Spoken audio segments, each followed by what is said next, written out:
جاوید ملک کسی لالچ اور دباؤ کی پرواہ کیے بغیر عدالت میں بہت جرأت و حوصلے سے میر صاحب کی بے گناہی کا بیان دیا، اور اس ہی بیان کی وجہ سے ظہور الہی قتل کیس سے وہ باعزت بری ہو پائے۔ یہاں ایک بات کا ذکر ضروری ہے کہ جاوید ملک کی جیل میں ساتھی جاوید معظم اور ایک سندھی ساتھی نے بہت مدد فرمائی اور اس کا ہر طرح سے خیال رکھا۔ سردار سلیم، جس نے جاوید ملک کو اپنا منہ بولا بیٹا بنایا ہوا تھا، ایک بار بھی جیل میں جاوید ملک کو ملنے اس خوف سے نہیں گیا کہ کہیں بے نظیر اس سے ناراض ہی نہ ہو جائے۔ گو کہ سردار سلیم کی وجہ شہرت پیپلز پارٹی سے زیادہ الذوالفقار اور مرتضیٰ بھٹو تھے، مگر وزیر اعظم بے نظیر، جو کہ اندرونی طور پر اپنے ہی سگے بھائی اور اس کے ساتھیوں کے خلاف ایجنسیوں سے مل کر ساز باز کر رہی تھی، سردار سلیم، جو کہ وزیر مشیر بننے کے چکر میں بے ضمیر کی خوش نودی کرتا پھرتا تھا، کسی بھی صورت خود کو مرتضیٰ بھٹو سے نتی نہیں کرنا چاہتا تھا۔ انجام نہ تو بے نظیر نے اس کو ہر قسم کی چمچہ گیری کے باوجود کوئی منہ لگایا، اور نہ ہی مرتضیٰ کی نظر میں وہ اپنا کوئی مقام حاصل کر پایا جس نے سردار سلیم کو اس کی حیثیت سے زیادہ نوازا تھا۔ نہ خدا ملا، نہ وصال صنم۔ جاوید ملک جیسے ہی جیل سے رہا ہوا تو وہ اس خوش فہمی میں مبتلا ہو گیا کہ شاید مرتضیٰ اس کو اپنے ساتھ رکھ لے گا۔ وہ جب کبھی بھی ستر کلفٹن گیا، اس کو احسان بٹی اور سہیل سیٹھی جیسے شکروں نے میر مرتضیٰ بھٹو سے ملنے نہیں دیا،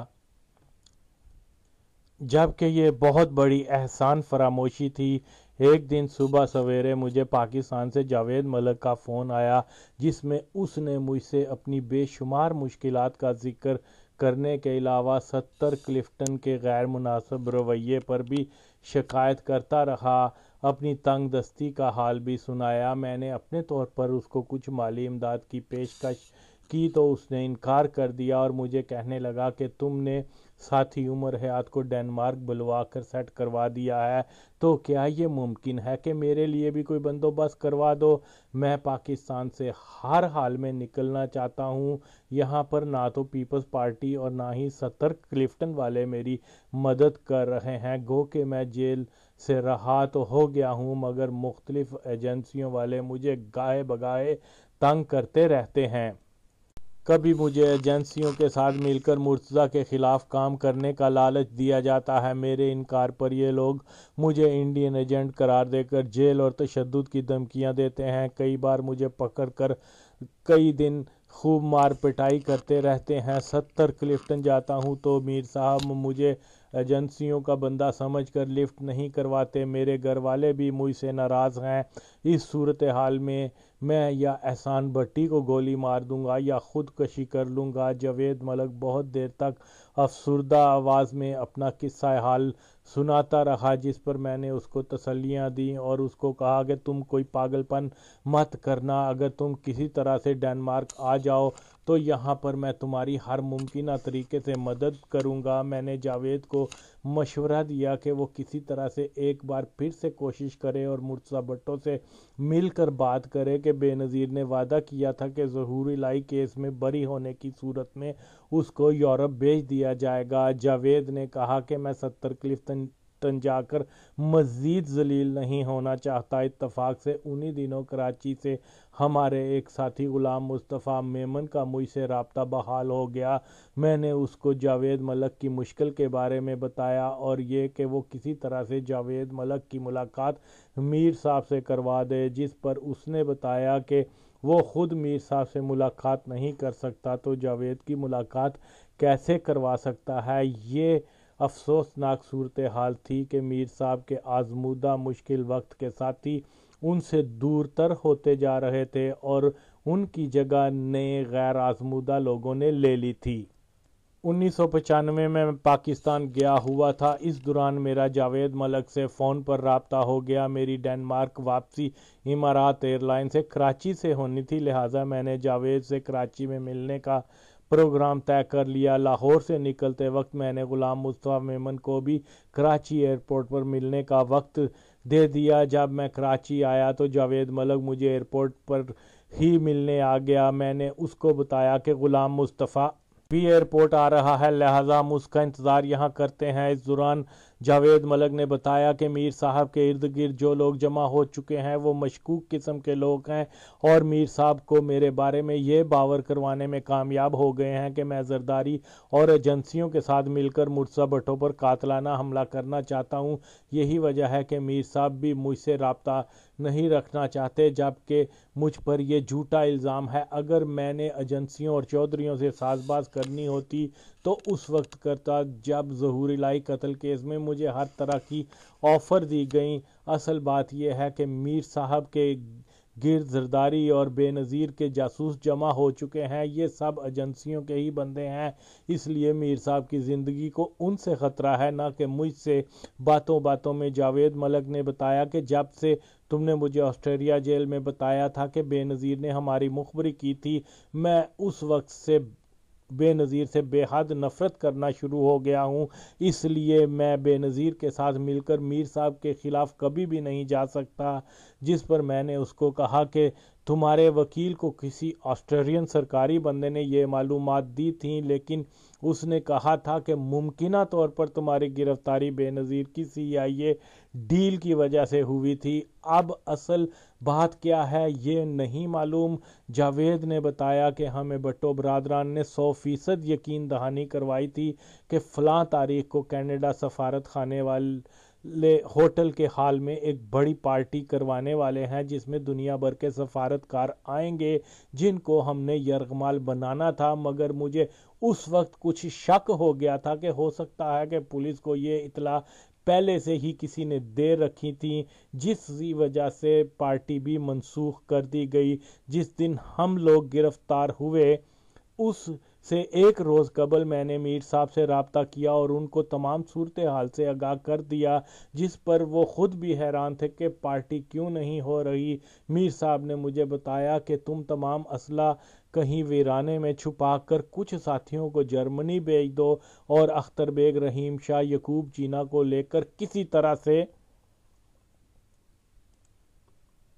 جنیوا آ کر فلاں ہوٹل میں قیام کرو، میں چند دنوں میں تمہیں وہاں ملوں گا۔ اگلے روز میں سب ساتھیوں سے مل کر میر صاحب کا پیغام دینے ہی والا تھا کہ عین اسی روز ہوٹل سے پہلے 6 ساتھیوں کو گرفتار کیا گیا اور کچھ دیر بعد مجھے اور اختر کو علیحدہ جگہ سے گرفتار کیا گیا۔ مجھے جب گرفتار کیا گیا تو پولیس والوں نے پہلا سوال یہ کیا کہ تمہارا 9واں ساتھی کہاں ہے، جس سے مجھے یہی اندازہ ہوا کہ پولیس کو ہماری ویانا موجودگی کا پہلے سے علم تھا۔ اب تمہاری معلومات اور جب سے میں پاکستان آیا ہوں وہ بے نظیر جو ہمیں شام میں ملنے آئی اور آسٹریا میں مشن کو انجام دینے کا حلف لیا، مگر اسی بے نظیر نے پاکستانی جیلوں میں مجھ پر جسمانی تشدد کروایا، مجھ پر ایجنسیوں کی طرف سے میر صاحب کے خلاف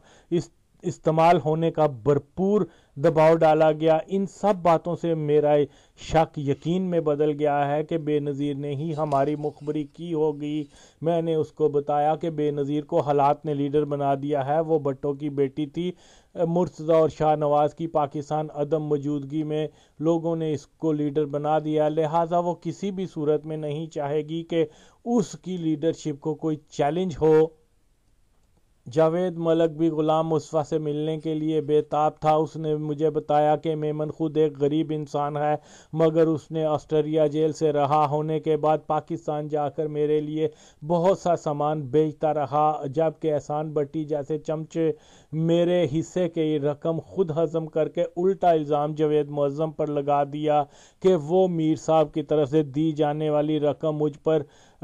تک نہیں پہنچاتا۔ اسی وجہ سے میں شروع میں معظم سے غلط فہمی کی بنیاد پر بدظن ہو گیا تھا، مگر میرے والد صاحب نے مجھے بتایا کہ معظم نے تو جیل میں میرے اوپر جو رقم خرچ کی ہے وہ اس کی ذاتی تھی، اس لیے احسان بٹی جھوٹ بولتا ہے۔ میں جب بھی لاہور گیا تو معظم سے مل کر اصل صورتحال بیان کروں گا۔ کافی انتظار کے بعد جب غلام مصطفیٰ میمن ایئرپورٹ نہ پہنچا تو میں نے ایئرپورٹ سے میر صاحب کو فون کیا اور اس کے بعد جاوید ملک کی بات کروائی تو جاوید ملک ان سے بات کر کے کافی مطمئن ہوا۔ میں نے میر صاحب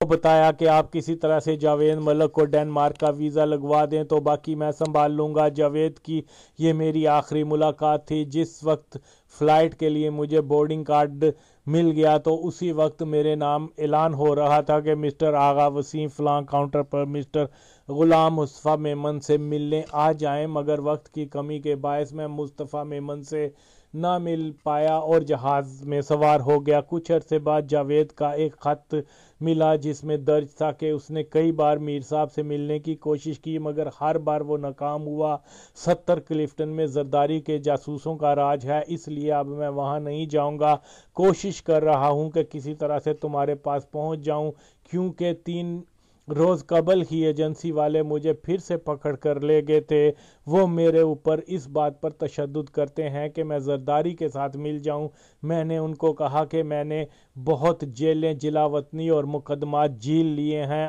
اب باقی زندگی سکون سے گزارنا چاہتا ہوں۔ میں نہیں چاہتا کہ زرداری کے لیے کوئی الٹا سیدھا کام کروں۔ اس کے جواب میں میں نے اس کو خط لکھا مگر اس کی طرف سے کبھی کوئی جواب نہیں آیا۔ اس واقعے کے کوئی 2 سال بعد میری غلام مصطفیٰ میمن سے فون پر بات ہوئی تو میں نے جاوید کے بارے میں دریافت کیا تو اس نے بتایا کہ اس کو جاوید کے بارے میں براہ راست معلومات نہیں ہیں، البتہ سنا ہے کہ وہ پاکستان سے باہر چلا گیا ہوا ہے۔ فروری 2008 کی بات ہے کہ مشتاق نامی کسی شخص کا دبئی سے فون آیا جس نے مجھے بتایا کہ اس کا ایک رشتہ دار سینٹرل جیل کراچی میں کام کرتا ہے اور کسی جاوید ملک نامی سزائے موت کے قیدی کا آغا وسیم کے نام پیغام ہے کہ 1-2 دن میں اس کو پھانسی ہونے والی ہے، اگر ہو سکے تو کسی دوست یار پارٹی کے کارکن یا الذوالفقار کے کسی کارکن سے رابطہ کر کے میرا یہ پیغام دے دو کہ میرے نماز جنازہ پر کوئی آ جائے۔ مشتاق نے مجھے بتایا کہ جاوید کا ایک تفصیلی خط بھی میرے پاس ہے جو کہ اختر بیگ، زبیر منہاس، عمر حیات یا آغا وسیم میں سے کسی کو ملے کا درج ہے۔ مشتاق نے بتایا کہ آپ کا فون نمبر میں نے بڑی مشکل سے ڈنمارک کی انکوائری سے لیا ہے، آپ براہ مہربانی مجھے اپنا پوسٹل ایڈریس لکھوا دو تاکہ میں یہ خط آپ کو پوسٹ کر سکوں۔ کوئی 10 دن کے بعد مجھے ایک تفصیلی خط ملا جس میں لکھا تھا کہ میں گزشتہ 10 سالوں سے جیل میں پڑا ہوں مگر آج تک نہ تو میرے گھر والے مجھ سے ملنے آئے نہ ہی پارٹی کے کسی رہنما یا کارکن نے میری جیل میں خبر لی۔ بے نظیر کے مرنے کے بعد میری رہی سہی امیدیں بھی ختم ہو گئیں۔ جب تک وہ زندہ تھی تب تک یہ گمان کیا کرتا کہ شاید اس کو میرا خیال آ جائے مگر یہ گمان اپنے آپ کو تسلی کے لیے دیا کرتا۔ ان لوگوں نے ہمارے ساتھ بہت بڑا دھوکہ کیا ہے۔ بے نظیر کو دبئی، احسان بٹی، سردار سلیم، ناہید اور دیگر لوگوں کو میں نے بارہا رابطے کیے مگر کسی نے میری فریاد نہیں سنی۔ تم لوگوں کے نام خط کسی سے لکھوا رہا ہوں، اگر تم میں سے کسی کو یہ خط مل جائے تو کم از کم میری نماز جنازہ پر کوئی آ سکے۔ میں نے ان 10 سالوں میں اتنے غم سہے ہیں کہ اب زندہ رہنے کی کوئی تمنا نہیں۔ میرا باپ غموں سے نڈال ہو کر فوت ہو گیا۔ میرے عزیز رشتہ داروں نے ریاستی اداروں کے خوف سے میرے ساتھ لا تعلقی اختیار کر لی۔ گزشتہ 10 برسوں میں ہر روز اس امید پر نیند سے جاگتا کہ شاید آج کوئی مجھ سے ملنے آئے، کوئی شناسا چہرہ یا نام مجھ سے مل کر میرا حال پوچھے۔ پیپلز پارٹی کی قیادت اور میرے ہی ساتھیوں نے جس بے رخی کا مظاہرہ کیا ہے، میں اس کا درد اپنے ساتھ قبر میں لے کر جا رہا ہوں۔ میری آنکھوں کا ایک خواب تھا کہ میں زندگی کی وہ خوشیاں دیکھ پاؤں جن کی تمنا لیے میں قبر میں جا رہا ہوں، اس لیے اپنی آنکھوں کو اس دنیا میں چھوڑ رہا ہوں کہ شاید جس خواب کی تعبیر میں اپنی آنکھوں کو نہ دے سکا وہ کوئی دوسرا دے پائے۔ ماں بچپن سے بچھڑ گئی تھی، اپنی ماں سے ملنے جا رہا ہوں۔ جاوید کے لکھے خط کا جو متن یاد ہے اس کا کچھ احوال بیان کیا ہے۔ جاوید ملک کو پھانسی اس وقت دی گئی جب 2008 کے قومی انتخابات کے نتائج سامنے آ چکے تھے کہ پیپلز پارٹی کامیاب ہو کر اگلی حکومت بنانے جا رہی ہے، یعنی ایک دن کے اندر ہی اس جاوید ملک کو پھانسی دے دی گئی جو گزشتہ 10 سالوں سے